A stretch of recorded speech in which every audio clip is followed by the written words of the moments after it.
capítulo 4, versículo 35 a 41.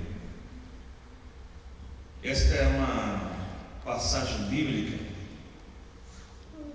que é conhecida de todos, que mostra Jesus acalmando uma tempestade. Marcos capítulo 4, a partir do versículo 35. Se a gente fosse perguntar aqui quantas tempestades você já passou na vida, Deus mesmo. a gente já passa às vezes a noite só contando, né?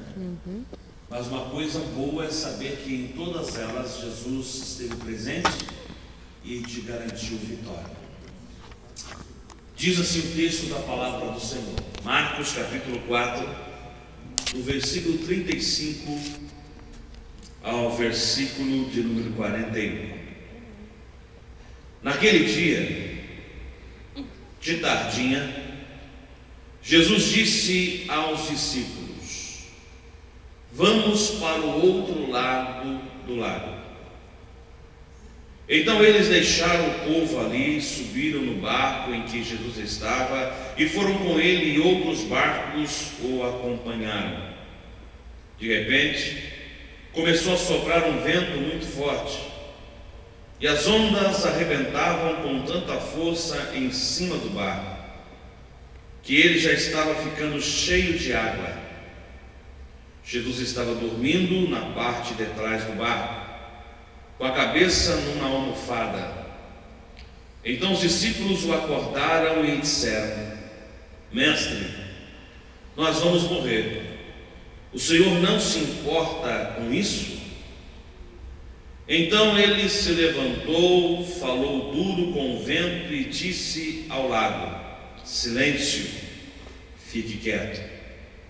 O vento parou e tudo ficou calmo.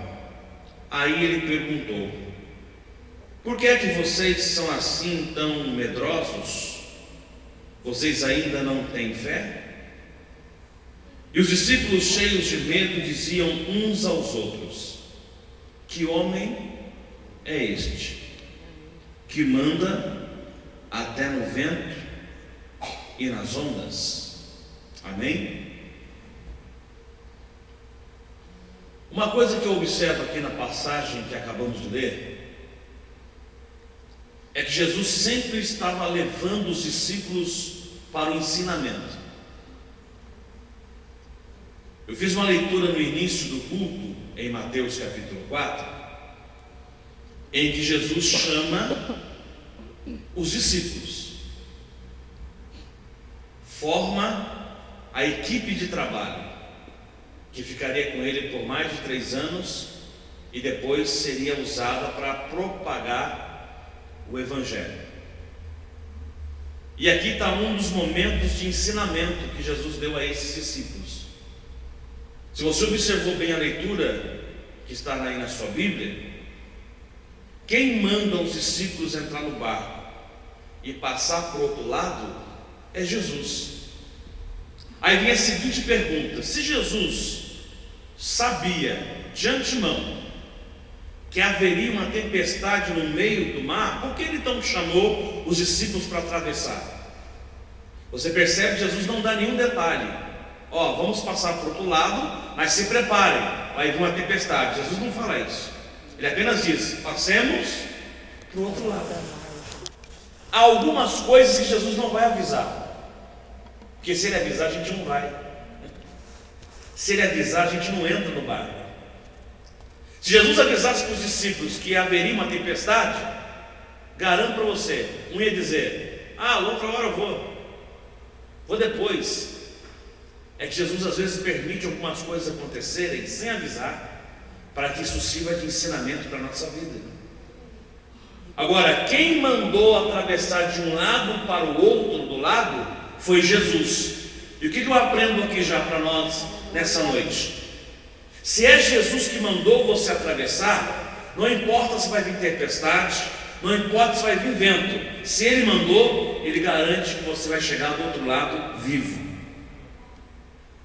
Se é Jesus que está com você nessa prova, pode passar a prova. Você vai passar a prova e no final você vai poder cantar o hino da vitória. Aleluia. Os discípulos não atravessaram o mar de um lado para o outro por conta própria. Quem mandou foi Jesus. Então, se Jesus está te mandando, se Jesus está te dirigindo, pode vir problemas, pastor? Pode. Pode levantar a tempestade? Pode. Só que vai acontecer uma coisa: a tempestade vai vir, você vai passar pela tempestade e o problema vai ser resolvido, porque é Ele que mandou. Mas observe uma coisa interessante aqui: chegar do outro lado não é para qualquer um. Vamos pensar na seguinte possibilidade: aqui está esse púlpito, e aqui à minha direita está onde o barco estava, e aqui à minha esquerda está onde o barco deveria chegar. Então, atravessar de um lado para outro parece fácil. Atravessar de um lado para outro parece simples. Por que eu estou dizendo isso? Porque essa travessia de barco era algo normal entre os pescadores. Eles faziam essa travessia de barco todo dia. Todo dia tinha barcos no lago para pescar. Todo dia pescadores pegavam seu barco e iam de um lado para o outro trabalhando. Então, atravessar de um lado para o outro não era algo difícil de fazer, era simples. Mas o que Jesus ensina aqui é que sempre haverá dificuldades na travessia. Meu Deus. Tem coisas que você faz, parece que está dando certo, está abençoado, mas vai chegar momentos em que aquilo que você pensa que é simples pode se tornar complicado. Por quê? Porque você está fazendo sozinho. Mas a diferença de você não naufragar numa tempestade é quando o barco que está atravessando tem Jesus dentro. Então, o que faz a gente estar aqui nesta noite fria é a gente ter certeza que nós não estamos aqui perdendo tempo. É verdade, Deus. A gente não veio para o culto aqui porque eu vou lá, porque se eu não for o pastor Rodolfo vai ficar chateado comigo. Não, você veio para o culto, sabe por quê? Porque o Espírito Santo está dizendo para você: vale a pena atravessar de um lado para o outro, porque eu tenho vitória para você. Aleluia. A gente não está aqui na igreja porque a gente não tem outro lugar para ir, ou não tem outra coisa para fazer. Não, não. Isso se chama convicção de que quem está no barco com a gente é Jesus Cristo. É, Pai. Mas observe uma coisa interessante. A Bíblia diz, está na sua Bíblia, você leu comigo, que não estava só o barco dos discípulos, tinha outros. Então não foi só o barco dos discípulos que enfrentou tempestade, os outros barcos também enfrentaram. O que eu aprendo aqui? Não é só você que passa a prova, tem mais gente passando prova também. Não é só você que está no meio da tempestade, tem outras pessoas passando as mesmas tempestades. Só que agora tem um detalhe aqui que Deus falou comigo nesse texto. Nos outros barcos, Jesus estava neles? Não. Onde Jesus estava? No barco dos discípulos. Então agora, para você entender, você vai dar uma glória a Deus. Por causa de Jesus estar no seu barco, você abençoa outros barcos. Meu Deus. A bênção não foi dos discípulos? Pai. Não foi só dos discípulos. Por causa de Jesus estar no barco dos discípulos, os outros barcos também foram abençoados. Isso fala do que, pastor? Da sua família. Talvez a tua família não tenha Jesus no barco ainda, mas só por causa de Jesus estar no seu barco, Ele abençoa também a sua casa, a sua família, seus parentes. Você está aqui no barco agora, e lá no outro lado, em outra cidade, Deus está abençoando a sua família por tua causa, porque Jesus está no seu barco. Meu Deus, verdade. Então, atravessar de um lado para o outro, irmãos, parece fácil, mas não é. Se eu fosse perguntar, olha, já passamos mais da metade do ano de 2013 já. Parece que foi ontem, né, que começou o ano. Já estamos quase no mês de setembro. Já estamos quase findando o ano. Já começam as comemorações do Natal. E você começou o ano 2013? E a minha pergunta para você nessa noite é: como é que tem sido a travessia? Como é que está sendo a travessia de um ano para o outro? Meu Jesus, tem misericórdia. Você já passou dificuldades? Já passou momentos de problemas na saúde, já passou com problemas na sua casa, na sua família, mas em tudo isso você está tendo vitória, sabe por quê? Jesus está no seu barco. Aleluia. Só que agora vem uma coisa importante para nós abrirmos a nossa mente agora. Quando a onda se formou, quando a tempestade se formou, a primeira atitude dos discípulos, eles tiveram medo. Foram até onde Jesus estava, e o texto que você leu comigo diz que Jesus estava dormindo na ponta do barco. E é engraçado isso.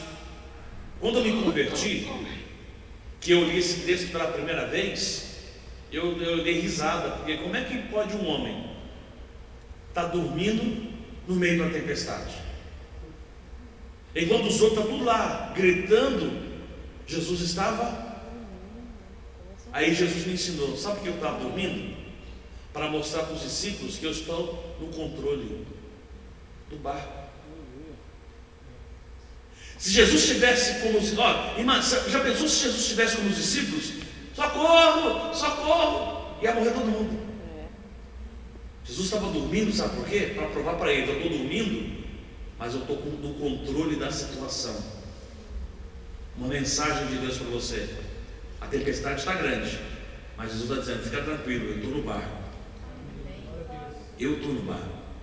E os discípulos vieram para Jesus, puxaram, mestre, acorda, estamos perecendo. E o que eu vou falar agora não está escrito na Bíblia com essas palavras, mas eu compreendo que de forma alguma Jesus acordou assustado. Eu não acredito nisso. Jesus acordou assustado, o que está acontecendo? Não, pelo contrário, Jesus acordou calmamente, colocou-se de pé no barco, deu uma olhadinha para os discípulos e falou, gente, vocês estão assim, agitados?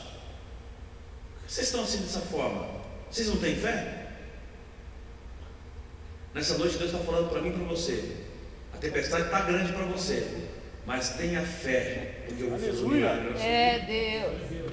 E agora Jesus se volta para a natureza. E uma coisa que eu estava observando, dá um exemplo. A irmã Helena, ela faz alguns salgados. Ela prepara o salgado, ela faz a massa, põe o recheio, modela o salgado, põe para assar. E depois ela vai vender o salgado. A gente vai lá, compra o salgado e começa a comer o salgado. Para mim que não tem conhecimento de como que se faz, eu apenas saboreio o salgado. Mas se perguntar para a Helena, como o salgado? E explica como é que é feito. Aí ela fala, é assim, é feito assim, a massa é assim, a massa desse jeito, a pitada de sal tem que ser essa, senão não dá esse ponto. Ela vai dar todos os detalhes, porque é ela que fez. Ela que criou o salgado. Pega isso que eu estou falando agora, vem comigo.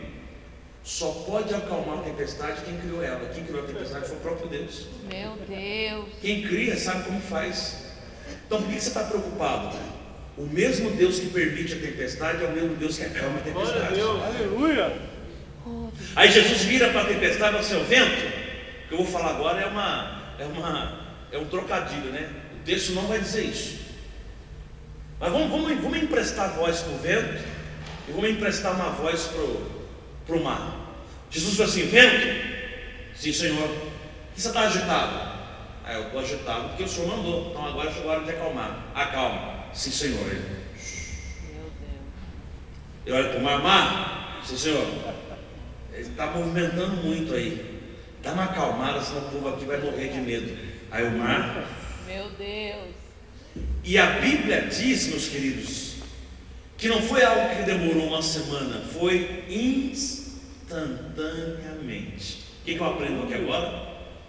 O Deus que você serve, Ele é poderoso para tirar você da prova a qualquer momento que Ele quiser. Aleluia. Aleluia.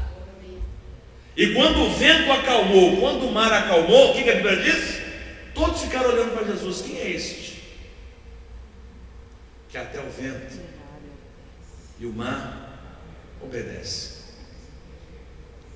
E eu vou revelar uma coisa para vocês aqui agora, que a gente lê esse texto toda hora e não percebe isso.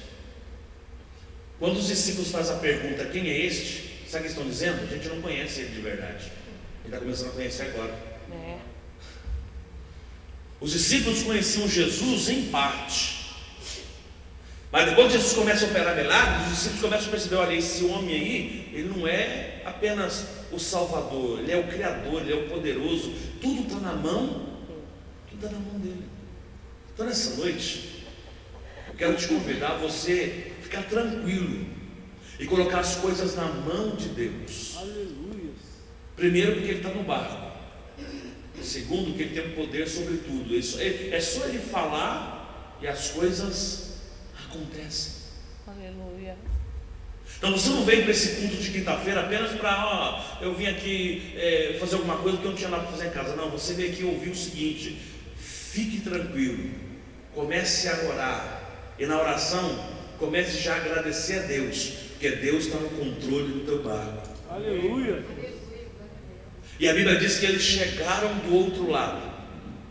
Saíram de um lado, no metade do caminho houve uma tempestade, parecia que ia morrer todo mundo, mas no final eles chegaram são salvos do outro lado. Glória a Deus. O que Deus mandou te dizer nesta noite é isso: você começou, está difícil, mas você vai chegar no final. Aleluia. Aleluia. A vitória vai ser completa. Glória a Deus Deus. não começa nada para deixar na metade do caminho. Se Ele começou, Ele vai terminar. Isso é para a tua casa, para a tua família, para os teus negócios, para a tua vida pessoal. Se Deus começou algo na tua vida, Deus. Ele não vai deixar pela metade. O único que pode deixar alguma coisa pela metade é você mesmo, ou eu mesmo.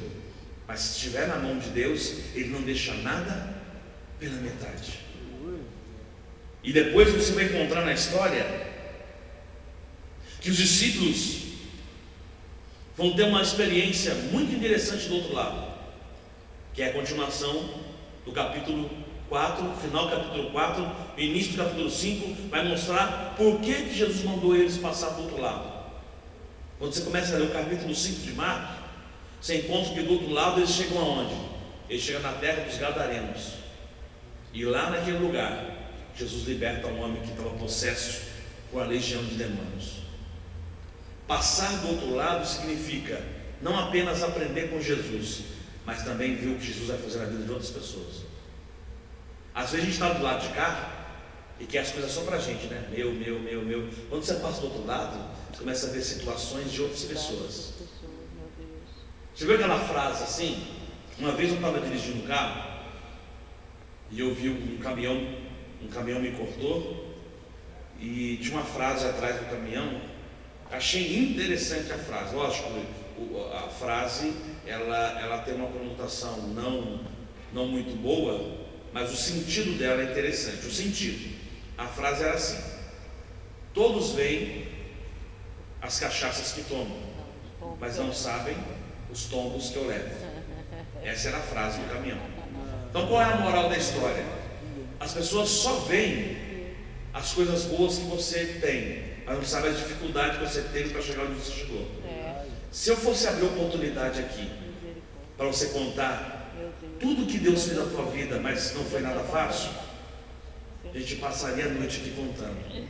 Lá no serviço tem um senhor que toda vez que ele passa para comprar o pão, que ele passa no caixa, e eu pergunto para ele assim: senhor, vai tudo bem? Ele vai tudo bem. E ele fala a seguinte frase: aí eu falo assim: é verdade, mas não é fácil não, né? Aí eu digo para ele assim: a rapadura é doce, mas não é mole. Aí ele completa: não tem problema, a gente vai eliminando ela aos pouquinhos.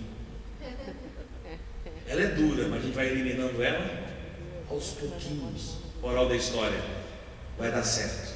Aleluia. Você vai chegar ao objetivo que Deus estabeleceu. Então nessa noite eu vim aqui nesse culto juntamente com vocês para a gente agradecer a Deus. Agradecer a Deus pelo que já tem feito na nossa vida, desde o momento que o ano começou até agora. Daqui para frente, muitas coisas ainda vão acontecer. Problemas vão surgir, pastor? Vão. Eu seria muito menino e dizer para você que não vai ter problemas, seria mentiroso. Porque Jesus disse: no mundo tereis aflições, mas Jesus continua: mas tende bom ânimo, porque eu venci o mundo. Então nessa noite Saia daqui convicto de uma coisa: a tempestade vai se formar, pastor, vai, mas uma coisa é certa: Jesus está no meu barco. Glória a Deus. E se Jesus está no meu barco, eu vou cantar Aleluia. o hino da vitória. Tem um louvor que com ele eu quero encerrar, um louvor que sempre eu gosto de louvar, de cantar. E é um louvor que fala de capacitação para você passar por tempestades. Só vai passar por tempestades quem está cheio da presença de Deus na vida. Passar tempestades não é privilégio de alguns. Todos vão passar, sendo ímpio, sendo crente, não importa. Mas resistir à tempestade, só alguns resistem. E os que resistem à tempestade, os que são cheios do Espírito Santo. Então nessa noite, vamos nos colocar de pé e louve a Deus comigo. Ré maior, Michel. É um corinho bem antigo, mas que resume o que a gente precisa fazer para passar a tempestade. Cante comigo assim: Espírito, enche a minha vida, enche-me do teu poder, pois de ti eu quero ser. Espírito, enche o meu ser. Mais uma vez, Espírito,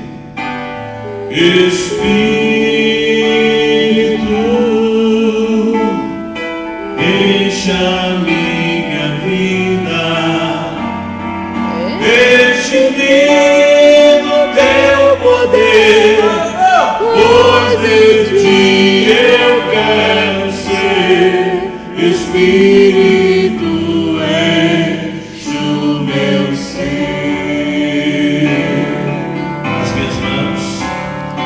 As minhas mãos eu quero levantar e em louvor te adorar. Meu coração eu quero derramar diante do teu altar. Espírito,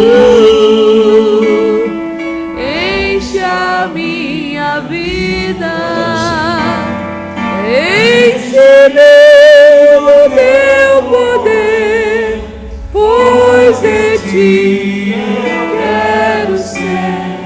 Espírito, enche o meu ser. As minhas mãos, adore o Senhor.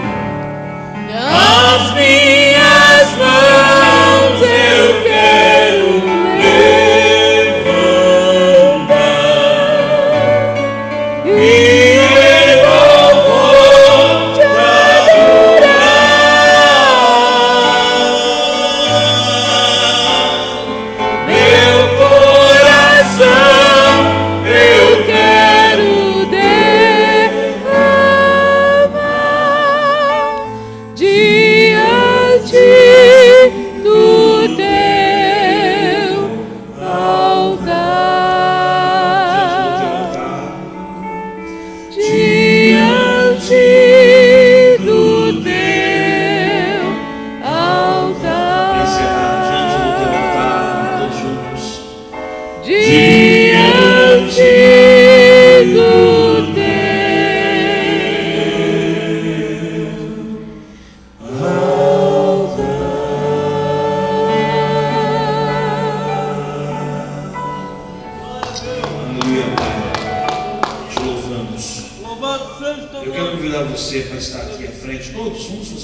E nós vamos orar agora. De mãos Aleluia. dadas todos.